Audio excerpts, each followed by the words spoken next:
Mr. Chairman, is there anything left for the Senate Intel to look further into in terms of the signal network to consider disclosed capabilities?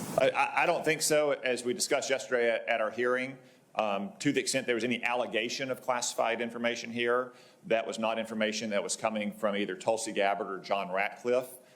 So as far as I know, it's outside of our jurisdiction. Again, I haven't reviewed every single line that's been posted this morning.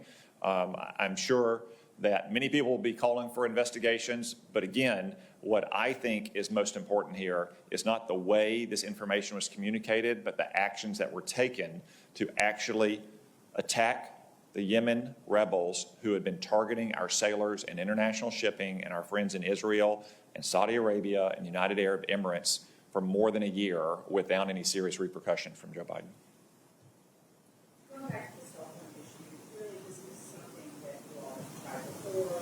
What do you think is the current environment in the FCC and also on the industry side? So the industry has long argued that this technology is not mature, it's rudimentary, it could lead to inadvertent blocking of first responder signals or persons who live near prison sites or who are driving down the road next to it. The technology, since we first introduced this bill, has increased greatly down to very precise targeting. So the correctional leaders we have behind us could tell you we're not even talking about entire prison campuses. We're talking specifically about housing units inside of those prisons. So I don't think industry's objections anymore hold water.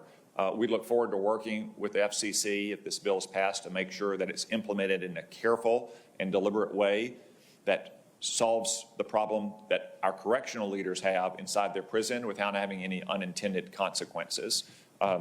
David or anyone else? Just briefly, Senator Cotton said the technology is really advanced in terms of jamming. And I think we can all agree that if people lawfully have cell phones, they should be entitled and be able to use and get a signal.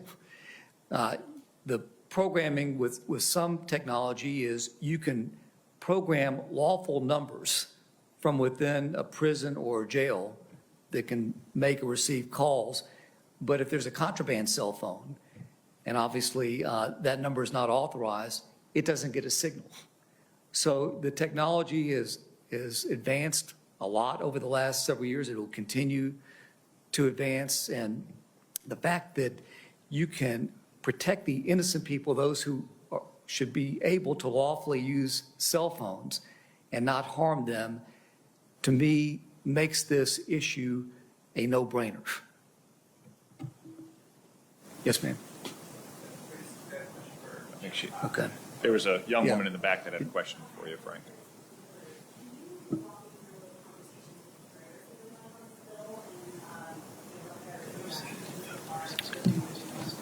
Yeah, but we'd like to get the support of the carriers. And obviously the carriers will weigh in. We want to hear what they have to say.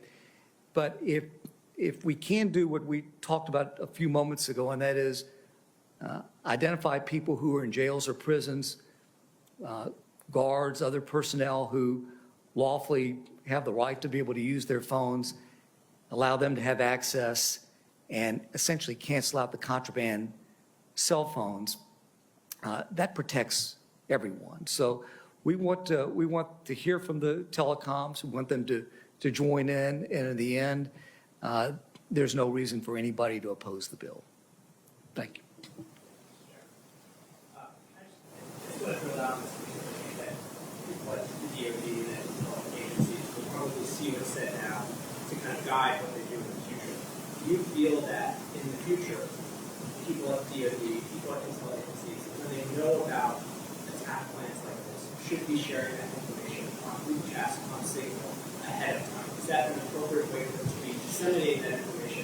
That could be Well, as I said yesterday, Signal is authorized for use by the Biden administration. As Director Ratcliffe at the CI testified, it was loaded onto his devices the very first day he was at the office.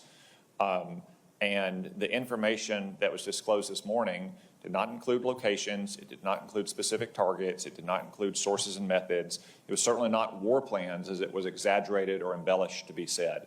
I'm sure the administration, like all administrations, will continue to review how it communicates inside and deliberates consistent with the requirements of operational security and presidential record-keeping rules. But I think here the real story is the incredibly successful strikes in Yemen that has protected our sailors and protected our friends in Israel and international shipping, and that's where we should focus. Thank you all.